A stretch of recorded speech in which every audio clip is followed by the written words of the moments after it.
Meus amados irmãos, nós estamos aqui hoje para mais um culto de Santa Ceia. Com muita alegria, onde a família do Senhor se reúne ao redor da mesma mesa para participar do pão e do vinho, símbolos da carne e do sangue de nosso Senhor e Salvador Jesus Cristo.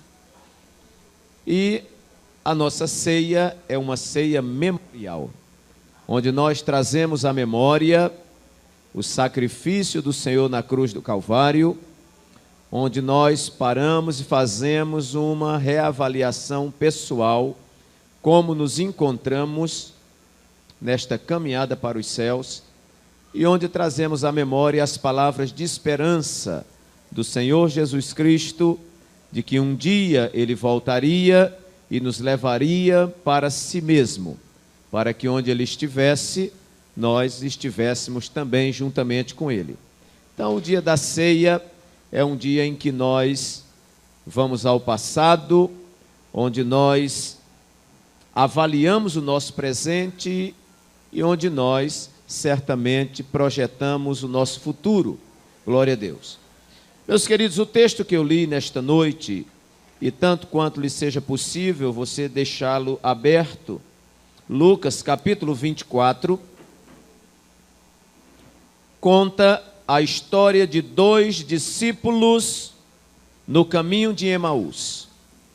Eu gostaria que fosse registrado na filmagem dessa mensagem o título desta mensagem: Reconhecendo Jesus no partir do pão. Toda a igreja pode repetir? Reconhecendo Jesus no partir do pão.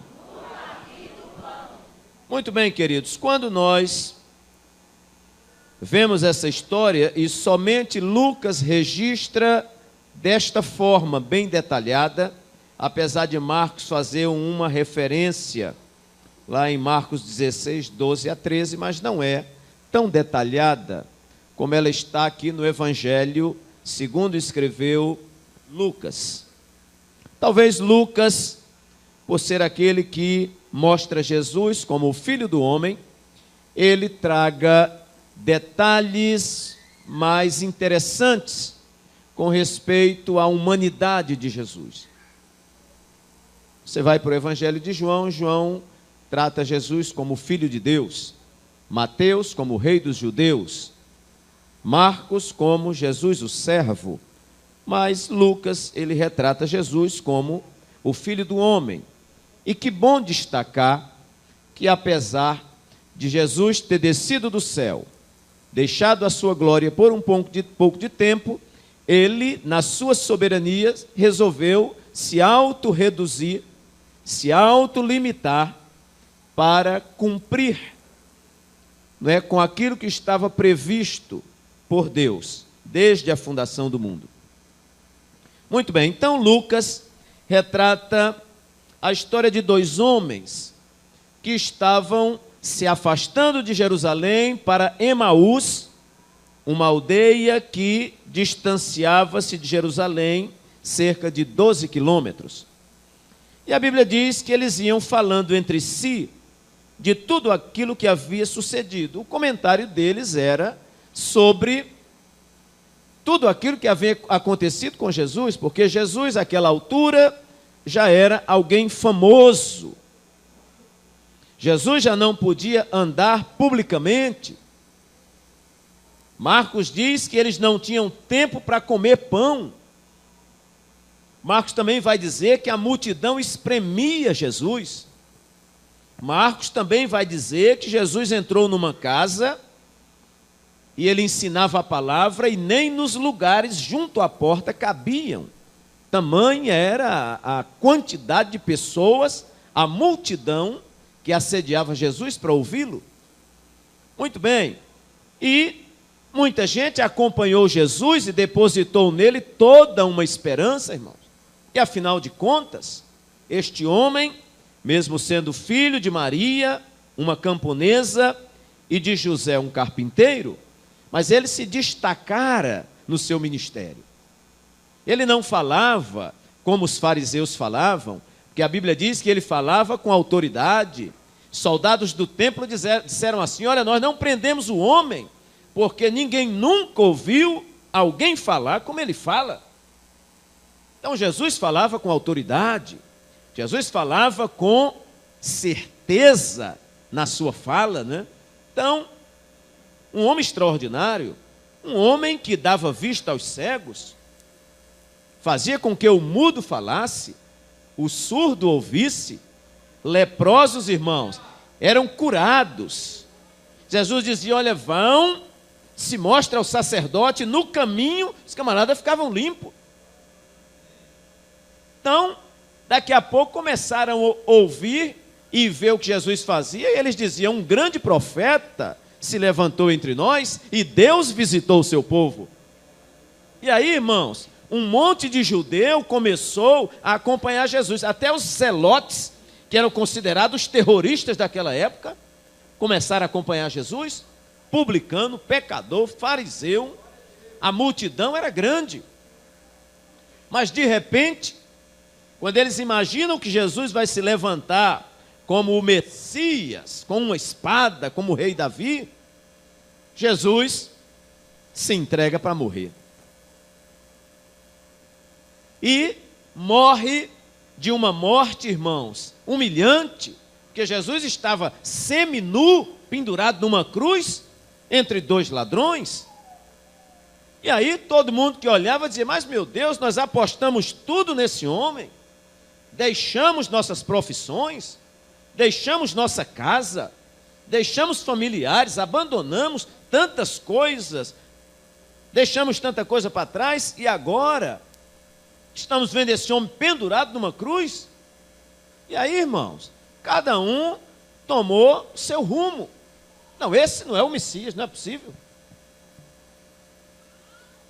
E esses dois discípulos de Jesus vão andando, irmãos, e falando sobre essas coisas. Eles estão saindo de Jerusalém, estão indo para Emaús. E aqui eu faço a primeira observação: eles estão pegando o caminho contrário que o judeu fazia, porque a caminhada do judeu era da periferia para Jerusalém. Eles que estavam em cidades distantes por ocasião da Páscoa, por ocasião da festa dos tabernáculos, por ocasião da festa de Pentecostes, eles vinham dos diversos lugares do mundo, celebrando e cantando os salmos de romagem e indo adorar a Deus em Jerusalém. Mas esses homens estão pegando o caminho inverso. Eles estão se afastando do lugar da adoração. Oscar, eu creio que a pronúncia seja Scarzone, ele tem um livro escrito chamado A Sombra do Templo, e ele diz que o templo era tão importante em Jerusalém, que Jerusalém não era uma cidade que tinha um templo no meio. Não, Jerusalém era uma cidade que tinha um templo e uma cidade ao redor. O templo era o centro. Então, irmãos, esses homens estão, pela tristeza, pela decepção, pela desilusão, estão se afastando do lugar de adoração. Que palavra Deus tem para nós nesta noite? É que isto que está acontecendo com esses discípulos, irmãos, é o comum de acontecer conosco. Quando alguém é desprezado na igreja, por exemplo, ele não costuma sentar muito na frente, não, ele vai se afastando. Senta no meio, depois vai sentando mais lá para trás. Não é que os irmãos estão lá atrás, é por isso, né? Porque a igreja está cheia. Mas é comum quem está triste, quem está desiludido, quem não quer cantar, quem não quer pregar, aí ele escolhe o último banco da igreja e fica lá. E dependendo do nível de desilusão, ele agora só vem no culto de domingo. E dependendo do nível de desilusão, ele agora só vem na ceia. E dependendo do nível de desilusão, ele vem uma ceia sim e uma ceia não. E vai se afastando. Daqui a pouco, cadê o irmão fulano de tal? Pastor, está afastado, está triste, está desanimado. E aí você vai lá e faz uma visita. O que foi, meu irmão? Aí ele relata a sua decepção. Mas, meus queridos, eu quero dizer nesta noite que Deus tem uma palavra para o nosso coração. Sabe, quando a desilusão te atacar, quando a decepção te alcançar, e nós vamos nos decepcionar aqui dentro mesmo. Não é para você se afastar, é para você vir para o centro da adoração, que é a casa do Senhor. Não se afastar. Porque uma brasinha, irmãos, fora do braseiro, ela vai criando cinza, vai ficando, né, triste. Você está aqui na casa de Deus, irmãos. Quantas vezes você chega para morrer na igreja? Tão triste, tão abatido que você está, você diz, vou para a igreja para morrer. Já que eu vou morrer mesmo, vou morrer na casa de Deus. Aí chega aqui um conjunto maravilhoso assim, canta um hino. A orquestra toca um hino maravilhoso e sua alma vai sendo revigorada, vai sendo alentada, hein? E você vai se erguendo, se erguendo, se erguendo, e depois você diz, morreu o quê? Eu vou viver muito para a glória de Deus, amém? Vou morrer nada. Então, irmãos, esses homens estão se afastando do lugar de adoração. Quantas vezes você está se arrumando para vir para a igreja? Aí o gato passa, bate com o rabo assim, derruba um copo. Aí o copo quebra. Aí o marido briga por causa do gato. Aí por causa do gato e do marido, aí vem uma discussão. Você diz, eu estava pronta para ir para a igreja. Eu já estava arrumando, estava até assoviando o hino no banheiro antes de ir para o culto. Não vou mais para o culto. E você acha que só pode vir para a igreja quando você está pipocando, pulando de alegria. Não, irmãos, aqui é o hospital de Deus. É a santa casa de misericórdia de Deus. Pastor, eu estou abatido, venha para a casa de Deus. Pastor, eu briguei com meu marido. Aí é que tem que vir para a casa de Deus mesmo. Venha, minha irmã. Pastor, eu pequei. E quem foi que não pecou aqui? Porque quando você pensa que todo mundo é melhor do que você. Ninguém é melhor do que ninguém aqui. Já já nós vamos aprender. Cada um vai pegar um pedacinho do pão do mesmo tamanho. Sabe o que quer dizer aquilo? Que nós somos iguais. Às vezes tua fraqueza não é a minha, meu irmão, a minha também não é a sua. Então a verdade é que nós estamos aqui pela graça de nosso Senhor e Salvador Jesus Cristo, né? Ah, não, então eu não vou. Não, meu filho, não se afaste do lugar da adoração. Isto é a armadilha de Satanás. Venha para o meio do fogo, venha para o meio das brasas, venha para o meio da comunhão, venha participar com os irmãos. E aqui você é revigorado, é fortalecido. Então, irmãos, eles iam se afastando e comentando sobre as coisas que tinham acontecido. E quando eles estavam caminhando, fazendo perguntas um ao outro, Jesus se aproximou deles. Mas eles não o conheceram. E Jesus entra na conversa. Jesus vai na mesma estrada. Jesus diz assim, olha, eu estou ouvindo, parafraseando, né? Que palavras são essas que caminhando trocais entre vós? E por que estáis tristes?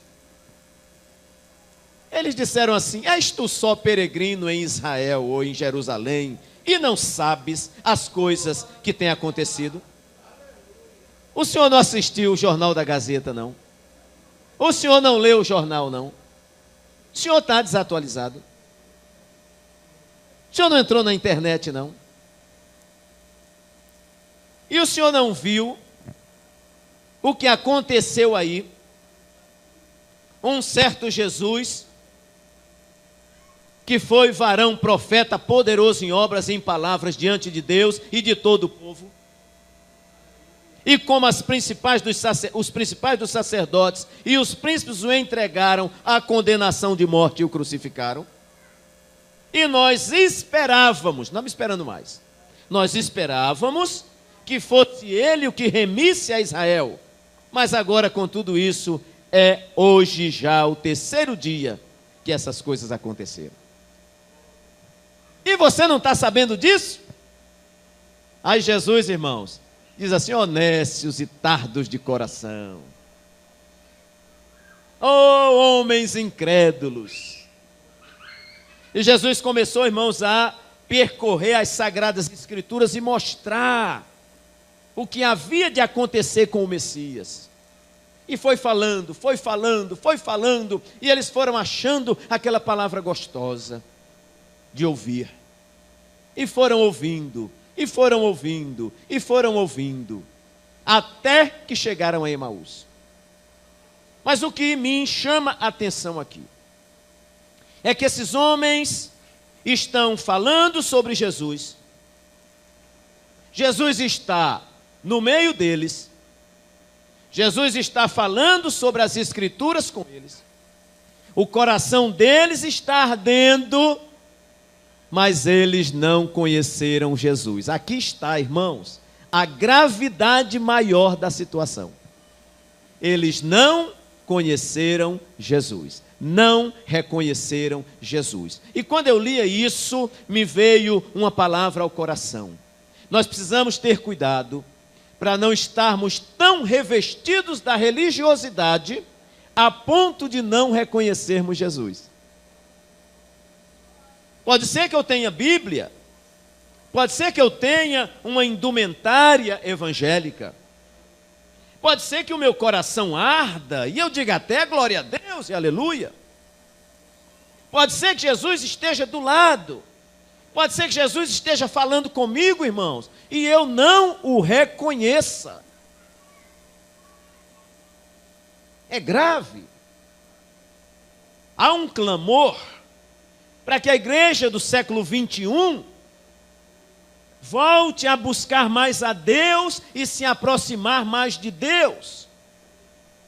A nossa sociedade contemporânea é uma sociedade que vive de comparação com os outros. Eu me comparo com o senhor se compara comigo. Tony se compara comigo, eu me comparo com Tony. Tony se compara com Jeová, Jeová com ele. A igreja A está fazendo um trabalho e a minha B, eu vou me espelhar na igreja A. E com isso, nós vamos, irmãos, nos afastando e deixando de ter a preocupação maior, que é conhecermos Jesus.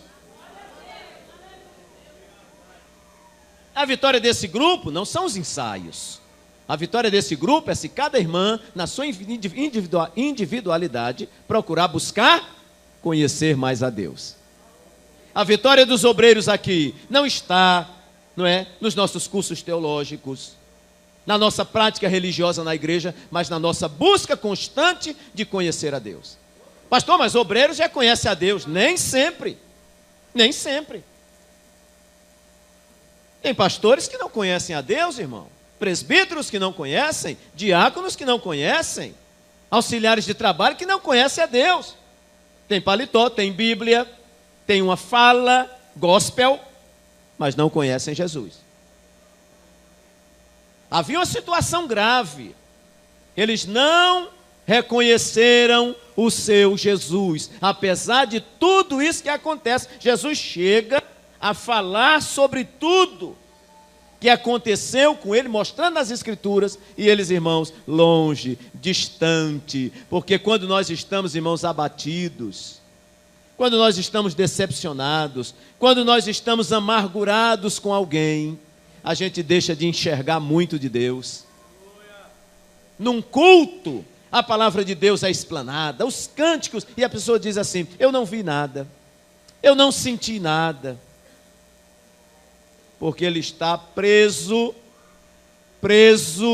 à sua aflição, preso à sua angústia, preso à sua decepção. Libere, irmão, nesta noite o seu coração. Libere e abra os olhos para ver Jesus em nosso meio, porque Ele está aqui em nosso meio nessa noite. E eles vão andando, e Jesus com eles falando. E eles achando a prosa tão boa, irmãos, até que chegaram em Emaús. Quando chegaram em Emaús, Jesus fez como quem ia passar direto. Eles disseram: não, Senhor, fique conosco. Fique conosco. Na época não tinha esse hino, mas eu creio que eles cantariam assim, né? Fica, Senhor, já se faz tarde. Tens meu coração para pousar, não só na casa, mas faz em mim morar. da permanente. Fica, Senhor, meu Salvador. Glória a Deus. Eles veem, irmãos, e eu acho muito interessante que o capítulo 24 diz assim: e no primeiro dia da semana, muito de madrugada, elas foram ao sepulcro, levando perfume, especiarias para ungir Jesus. Mas chegaram lá e ele já tinha ressuscitado. O versículo 3 que eu comecei lendo diz assim: e eis que no mesmo dia. Qual é o mesmo dia? O mesmo dia em que Jesus tinha ressuscitado, os dois iam se afastando de Jerusalém. Irmão, pode ser que a gente esteja reclamando e a gente já esteja vivendo no dia do milagre. Às vezes eu nem sei, às vezes eu não percebi, mas o Senhor já liberou a resposta desse milagre. Joga a tristeza fora, porque Deus já pode ter liberado o seu milagre. Foi no mesmo dia. Eles estão reclamando de uma coisa que eles pensavam que não tinha acontecido e já havia acontecido. Glória a Deus. Chegaram em Emaús e Jesus, eles insistem, Jesus entra para estar com eles. Chegando, Jesus senta na mesa, pega o pão, dá graças, e ele pega o pão e parte. Quando ele parte o pão, os olhos dele se abriram. E eu fiquei pensando, irmãos, no meu coração. Eu vejo uma fundamentação para isso, é que a ceia que Jesus celebrou, eu penso que de tudo que aconteceu no ministério de Jesus, foi o momento mais importante. Olha, o momento mais importante não foi a cura do cego no capítulo 9 de João. Não foi o livramento da mulher adúltera do capítulo 8. Não foi a cura do paralítico do tanque de Betesda no capítulo 5. Não foram aqueles... Não foi Jesus andando em cima das águas. Agora, irmão, a ceia que Jesus celebrou. Imagine a última reunião de Jesus com os seus discípulos.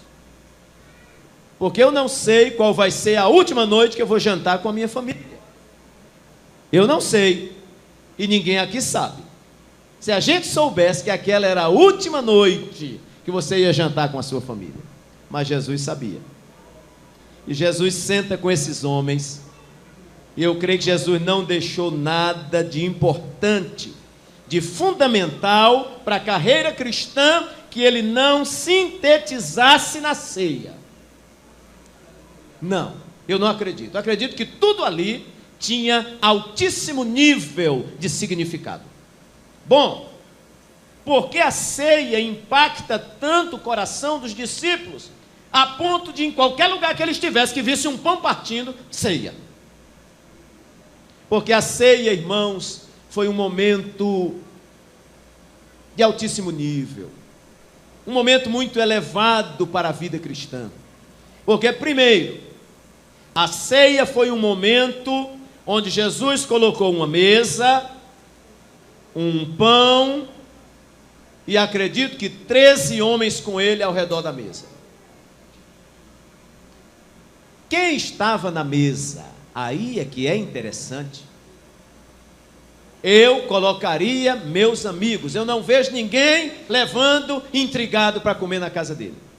Não. A gente leva alguém que a gente tem muito afeto. Não deveria ser assim, mas geralmente alguém pode me dar alguma coisa de volta. Um amigo. E ele come na minha mesa enquanto eu não souber que ele está falando de mim. Se eu descobrir que ele está na casa do irmão Benedito, falando de mim, tchau. Nem café com pão e manteiga Qualy. Estou dando a dica. Nem chá de erva cidreira com bolacha, não come mais. Mas Jesus, irmãos, coloca homens ao redor da mesa. Ele olha para Pedro. E ele já vê que Pedro vai negá-lo. Mas Jesus não tira ele da mesa, irmãos. ele vê na mesa Judas Iscariotes, que vai vendê-lo por 30 moedas de prata, vai vender o nosso Salvador, mas ele não tira ele da mesa. Jesus olha para a mesa e vê Tomé, e ele sabe que Tomé vai duvidar da ressurreição. Mas, irmãos, o que me emociona, o que mexe com o meu coração, é que Jesus não tirou ninguém da mesa. Ceia não é um lugar de exclusão, ceia é um lugar de inclusão e de comunhão. Porque muitas vezes, eu chamo de teologia barata, que a gente pensa que porque leu 3 versículos da Bíblia, jejuou a parte da manhã e fez meia hora de oração, que nós ficamos melhores em relação aos outros. Aqui no Pinheiro não acontece, mas eu já trabalhei em lugar que tem irmão que pega o pão e diz: vou ver se ele vai comer.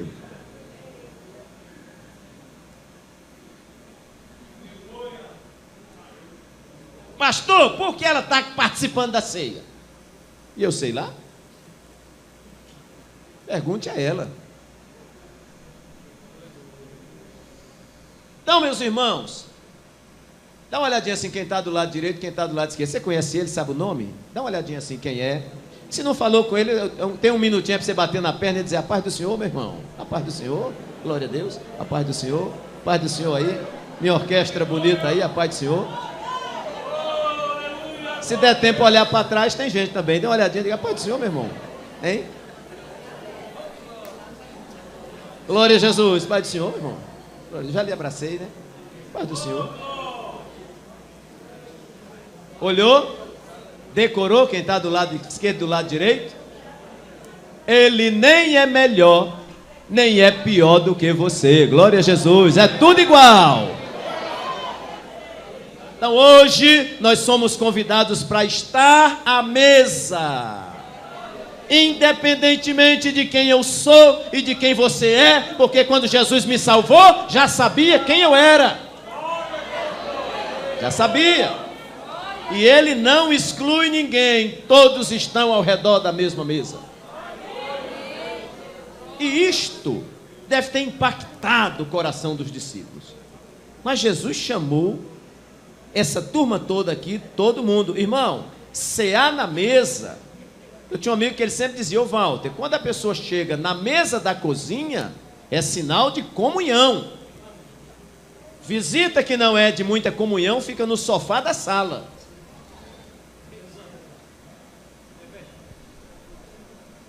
A gente só entra para os outros cômodos quando o dono da casa convida, né? Apesar que eu estava em casa um dia e entrou uma pessoa em casa. Entrou em casa na sala assim, partiu para a cozinha. E minha filha tinha terminado de acordar, se enrolou no lençol, ficou igual aquele menino, correndo igual o Batman, assim, rodeando, para desviar da pessoa, que a pessoa entrou assim, a gente saiu e tal, vai parar lá na suíte. Não, então a gente chega numa casa, com licença, né? Fico na sala, se me chamar o corredor eu vou, se me chamar para a cozinha, aí eu vou entrando. Mas a cozinha é um lugar de intimidade. A ceia foi um lugar que agregou, irmãos, os diferentes. Os diferentes. Aqui ninguém é igual. É tudo diferente e nós vamos ter que aprender a conviver com as diferenças.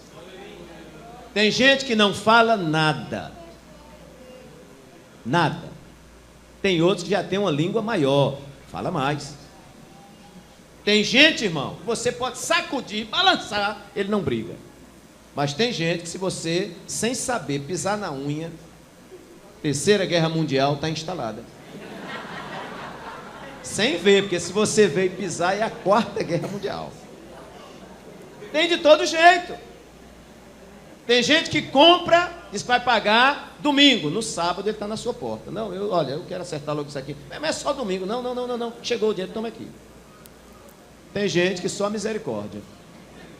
Você que tem a revista da Avon tem que passar 120 por hora. Se ela parar e pegar o creme, tchau, perdeu o creme. Nunca mais. Uma dificuldade. Quando você lembra, ainda fica bravo com você. Então tem tudo, irmão. Tem gente que é reverente no culto, senta, irmão. Eu estou vendo que eu chego aqui, tem gente que já está aqui na igreja, sentadinho, só levanta quando termina o culto. Outros banheiro, bebe água, vai para lá, vem para cá, vai para lá. Não para. Mas aí, pastor, na ceia como é que faz? Todo mundo ao redor da mesa agora, todo mundo. Jesus convoca todos ao redor da mesa. Os diferentes. A ceia foi impactante, porque foi a maior reunião de comunhão de todos os tempos. O que vai medir a força da Igreja do Pinheiro não é o caixa da tesouraria, não é a quantidade de membros. O que vai medir a força da Igreja do Pinheiro é o nosso nível de união. Se nós formos uma igreja unida, irmãos, unido, uma igreja sem briga. Eu espero não ter que estar tratando casa em gabinete aqui de briga de crente, tá, irmãos? Eu espero não ter esse negócio aqui. Briga, disputa, esses negócios. Isso era para quando nós estávamos no mundo, no pecado. Hoje nós estamos aqui unidos, somos unidos como um corpo, amém? Lavados pelo sangue de Jesus. Eu não tenho nenhum interesse que você fique para trás, meu irmão. Minha alegria é chegar junto com você no céu. Até porque aprenda uma lição. Eu sempre dizia lá na igreja onde eu estava que você tem que ter uma canetinha azul e uma vermelha. A vermelha é para anotar o que é importantíssimo. Então eu vou lhe dizer uma coisa aqui que é importantíssima. Quando um irmão nosso está mal, nós nunca poderemos estar bem. Eu nunca posso ganhar nada em cima da miséria de ninguém. Se eu vou ganhar para que você se arrebente, eu não estou ganhando nada. Eu posso até pensar que estou ganhando, mas isso é uma verdade que eu tenho plantada dentro do meu coração. Eu não ganho nada quando você está perdendo, irmão. Então, nossa alegria, porque nós somos um corpo, é quando todos estão bem. Se o irmão está triste, eu tenho que estar triste. Se o irmão não está bem, eu não posso estar bem. Só se eu não souber. Eu não posso estar bem. Porque nós somos um corpo, irmãos. Um corpo em comunhão. Glória a Jesus. O salmista no Salmo 133, ele diz: ó, quão bom e quão suave é que os irmãos vivam em união. Para que disputa? Se nós estamos adorando ao nosso Deus. Para que inveja? Se eu nunca posso tomar o que é seu? Hein? Para que individualismo? Para que egoísmo? Se eu sozinho não chego a lugar nenhum? Não sei se você tem coragem de dizer para o irmão aí o que eu vou dizer agora. Mas se eu fosse você, eu virava para ele e dizia assim: meu irmão, eu preciso muito de você. Olha, eu preciso muito de você. Eu preciso muito de você. Obreiros aqui do Senhor, eu preciso muito de vocês. Para onde é que eu vou sozinho? Para onde? Eu preciso de vocês, orquestra linda, maravilhosa. Eu preciso muito de vocês. Moadiel, eu preciso do Senhor, meu irmão. Não abandone não, fique aí comigo. Glória a Deus. Eu preciso de você, Tony. Não, pastor, mas o senhor é o pastor. É que eu preciso mesmo de você. Jeová, nem se fala. Eu preciso de Jeová. O de cima e o de baixo. Glória a Deus. Eu preciso do Senhor, meu irmão. Ô irmão, você está lá no último banco. O pastor Walter Pereira precisa muito do senhor, da senhora. Eu preciso de vocês. Comunhão, irmãos. Foi a maior reunião de comunhão. Comunhão porque eles tomaram do mesmo vinho, comeram do mesmo pão. Aquela ceia foi a maior reunião de partilha de todos os tempos. Em terceiro lugar, porque na mesa tinha um pão e o vinho. Jesus poderia ter multiplicado os pães ou o pão, mas Jesus não multiplicou o pão. Jesus pegou o pão e partiu. Porque para Deus, o milagre da partilha é maior do que o milagre da multiplicação. Não é quando eu tenho um pão e faço uma oração, tem 10 pessoas, Jesus multiplica. Quando eu abro o olho, tem 10 pães. Isso até é bonito e é fantástico, mas irmãos, isso não marca a nossa vida. O que marca a vida é ter um pão. Mas o irmão está com fome, vamos partir no meio agora. É ter uma bolacha, vamos partir no meio essa bolacha agora, irmão.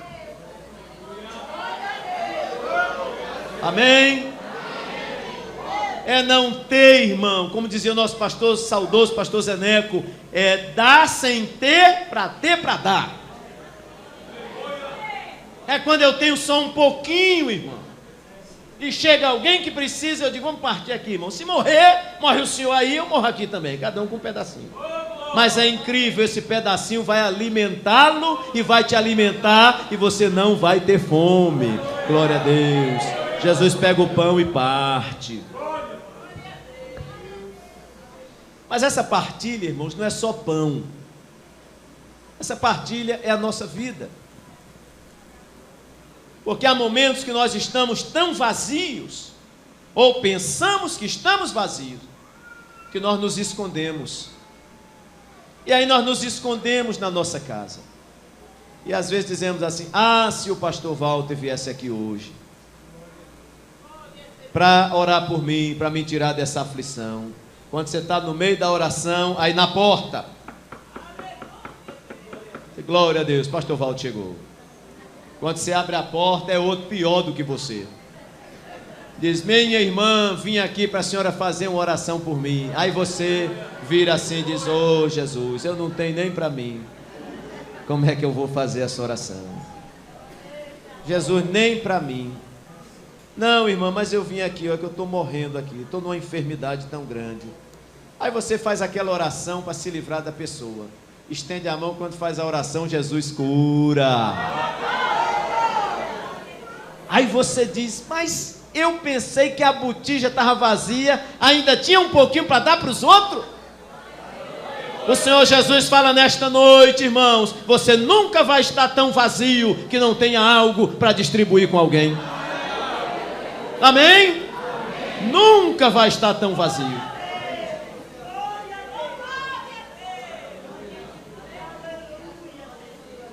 E eu encerro, depois a gente prossegue nesse negócio do partir do pão aqui. Mas eu me lembro que tenho um grande amigo, pastor, e ele veio pastorear aqui Maceió, era militar do exército. Ele disse assim, eu vou para a reserva me aposentar, vou comprar uma máquina filmadora e uma máquina de fotografia e vou viajar muito com a minha família, vou curtir agora. Aposentou novo, 48 anos, vou visitar aí essas beiras de praia, tirar foto com a minha família, vou curtir a minha aposentadoria. Mas aí, meus irmãos, curtir a aposentadoria nada, o pastor Zeneco chamou ele para Maceió e entregou, foi uma congregação para ele. Agora pense, irmão, uma congregação de gente braba e problemática. Ele chegou lá, tinha um obreiro e disse assim, pastor que anda fora da linha aqui, a gente pega na orelha.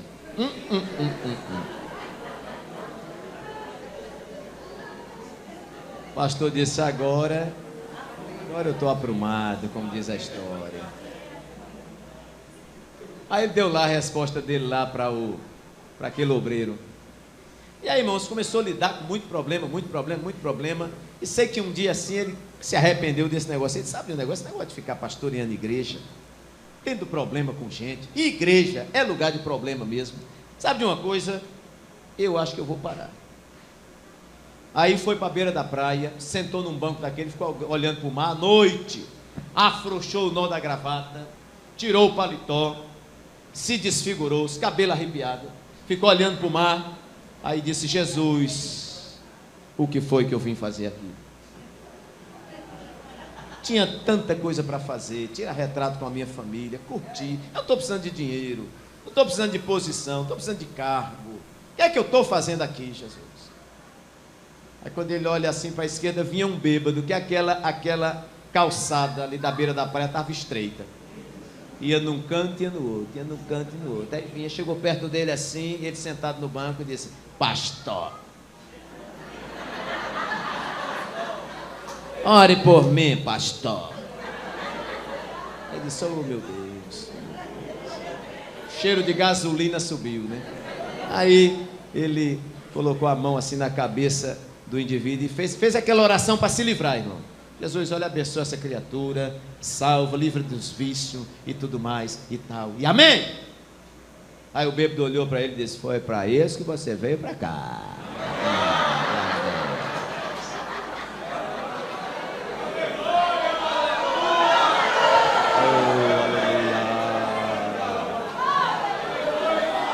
Deus usou um bêbado para profetizar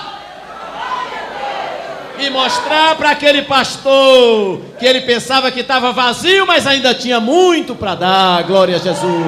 Você não vai morrer à beira da estrada, porque você tem muito para dar na obra do Senhor. Quantos podem dizer amém? Vamos ficar de pé e orar agradecendo a Deus. Glória a Deus. Tony, ora de novo, Tony, ora de novo, que você está animado. Eu creio, nós temos mais para dar para o Pai. Diga amém. Querido Deus e Pai, te louvamos, te bendizemos. Eu sei que às vezes nós pegamos o caminho de Emaús, mas queremos te louvar, porque todas as vezes que pegamos o caminho contrário, o Senhor marca o encontro para voltar para o lugar que o Senhor estabeleceu para a nossa vida.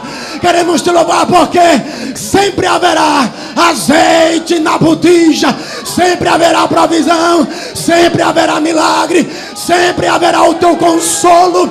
Eu te louvo porque tu nos trouxe aqui para cercar a mesa, e na mesa sempre haverá a tua presença. Muito te louvamos e te agradecemos em nome de Jesus. E você diz amém.